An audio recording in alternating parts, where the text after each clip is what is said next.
हकीम साहब यहाँ पर अभी तो आपने हमें हमारा कलर फेयर करने का तरीका बता दिया था। कल हमने आपसे पूछा था जी नाक अब बंद हो जाए तो क्या करना चाहिए। जैसे ये कोई लोग स्मोकिंग करते हैं, ये करते हैं, अब उनके थोड़े लंग्स ख़राब हो गए, लंग्स को कोई साफ़ करने की चीज़ है, कोई तरीक़ेकार है आपके पास? देखिए लंग्स को साफ़ करने की तो है, लेकिन उसको बार बार ख़राब करना भी तो गलत है ना। हाँ, बस एक दफ़ा के लिए पूछ रहा हूँ बस मैं उनके लिए। एक गाड़ी बार बार ख़राब हो रही है तो फिर गाड़ी चेंज करनी पड़ती है। हाँ, एक दफ़ा के लिए मशवरा दे दें, उसके बाद करेंगे तो देखिए एक चीज़ याद रखिएगा, मैं डॉक्टर साहब की बात को बिल्कुल मानूंगा कि पान गुटखा खाने से लाजमी कैंसर होने के चांसेस बढ़ जाते हैं, क्योंकि उसमें छालिया जो है वो जो आपको रगड़ लगती है ना दांत में, असल चीज़ वहाँ से शुरू होती है। फिर आस्ते आस्ते मुंह छोटा होना शुरू हो जाता है, फिर यूं करके बात करने शुरू हो जाते हैं। और एक बात भी बताऊं कि जो ये गुटखा खाने वाले हैं, ये गुटखे खाने वाले ही एक दूसरे की बात समझ पाते हैं, दूसरा नहीं समझ पाता। हाँ, ये इनकी आपस की लैंग्वेज होती है। जी। जो गुटखा खा के एक दूसरे से बात कर पाते। देखें, तकलीफ अगर आपने इबरत सीखनी है तो एक बार विजिट कर लें कैंसर वार्ड का, आपको सारा कुछ नज़र आ जाएगा। आप खुद तौबा करेंगे कि मैं ये काम ना ही करूं तो बेहतर है। एक विजिट कर लें आप लोग। और दूसरा, सीने को साफ़ करने के लिए आपने लेना है गाउजुबान के पत्ते, बरगे गाउजुबान, पंसारी से मिल जाएगा आपको, 1 चम्मच, और उसमें खाक सीर आधी चम्मच डाल के इसका कहवा बना के एक टाइम रोज़ाना पिया करें। ये सीने को बिल्कुल साफ़ कर देती है, सीने को साफ कर देता बिल्कुल है। साफ, बलगम रेशा भी ख़त्म और करती ये जो है। हमारा लिवर खांसी ख़राब के हो लिए भी जाता है, हमारा नहीं भाई, अल्लाह ना करे, मैं इस्तेमाल नहीं करता, जो लोग अल्कोहल इस्तेमाल कर रहे हैं उनका लिवर जो है आधे से ज़्यादा ख़राब हो गया है, उनके लिए क्या है? देखिए, अव्वल तो अल्कोहल का इस्तेमाल ही बिल्कुल ना करें तो हमारे ज़्यादा मज़हब में बेहतर नहीं, है। ये बहुत बुरी चीज़ है। अगर अच्छी चीज़ हो तो हमारे पास भी पड़ी हुई हो, हम भी खाएं पिएं, लेकिन इसके नुकसान है। इसका एक फ़ायदा बता दे कोई, बिल्कुल सही बात। एक फ़ायदा ही नहीं है उसका। अच्छा, मज़े की बात, जो अल्लाह माफ़ करे, जो लोग इसका इस्तेमाल कर रहे होते हैं ना, उनसे पूछें तो वो पूरी बुक लिख देंगे फ़ायदे के, जबकि ऐसे फ़ायदे बताएंगे कि बंदा कहेगा यार तौबा कर ले भाई, मज़हब में भी मना है हमारे तो। जी देख, तो इसकी कोशिश करें आप ये ना करें। और दूसरा ये है कि फैटी लीवर हो जाता है, जो जिगर के गिर चर्बी होती है, या जिगर सूज जाता है, वर्म हो जाता है।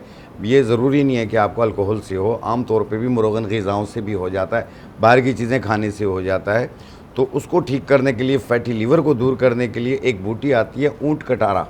ऊँट कटारा बूटी 1 चम्मच, लेमन ग्रास 2 टुकड़े, मको दाना 1 चम्मच, सवा कप पानी में डाल के उबाल लें, कहवा बन गया। एक टाइम रोज़ाना पिएँ। इससे ये है कि फैटी लीवर भी दूर होगा, मुँह का जायका भी बेहतर होगा, पसलियों से नीचे पेन सा महसूस होता है और ये भी ख़त्म होगा, वर्म जिगर भी ख़त्म होगा, और साथ में आपको नींद भी अच्छी आएगी। ये तमाम चीज़ें भी इस्तेमाल करें, लेकिन इसका मकसद हरगिज़ ये नहीं है कि वो सारी चीज़ें आप साथ में लेके चलते रहें, क्योंकि जब आप लेके चलते रहेंगे तो definitely in the and result bad आते हैं। कुछ लोगों को जल्दी आते बता हैं, के नहीं आती। हाँ, कुछ लोगों को जल्दी आते हैं, कुछ को देर से आते हैं, लेकिन आई हुई होती है बॉडी में, नमूदार बाद में होती है, फिर आप भागते हैं डॉक्टर के पास।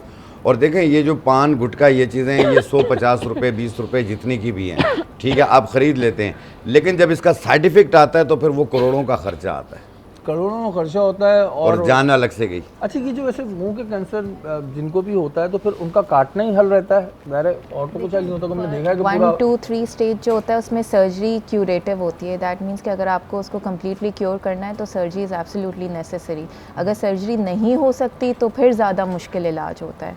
तो सर्जरी मुंह पूरा, मैंने क्योंकि वो दिखाते हैं ना कभी किसी चीज़ के स्टार्ट में कि ये फलाना था, वो तो देखा भी नहीं जाता, हम तो मुंह वो डब्बे के ऊपर जो तस्वीर बनी हुई डब्बे के ऊपर भी बनी हुई होती, तब भी हम इस्तेमाल करोगे तो ये फिर 4th स्टेज में काटना पड़ता है पूरा। So surgeries of course first 3 stages में ज़्यादा होती हैं, मगर उसके अंदर फिर क्योंकि अब तो बहुत हम आगे आ चुके हैं सर्जिकल टेक्निक्स में भी, तो फ्लैप वगैरह लगा के और अच्छे सर्जिकल आउटकम्स आ जाते हैं। तो उससे डरना नहीं चाहिए कि सर्जरी होगी तो हम इलाज ना करें। अमूमन लोग ये भी कहते हैं कि कैंसर दोबारा पलट के आ जाता है। हाँ, ये क्या चीज़ है? अभी आप क्योर कराया फिर दोबारा पलट के आ गए? बिल्कुल। सो हर कैंसर के अलग रिकरेंस रेट्स होते हैं, मगर डेफिनेटली तो इसीलिए हम ये करते हैं कि जब हम कैंसर का इलाज ख़त्म करते हैं तो हम 5 साल तक उनको सर्विलेंस पे रखते हैं। मतलब ये कि क्लिनिक में देखते रहते हैं कि रिस्क ऑफ रिकरेंस होता है तो हम उसको एक नज़र रखते हैं, मगर हाँ, रिस्क ऑफ रिकरेंस हो सकता है एंड देन उसका इलाज होता है।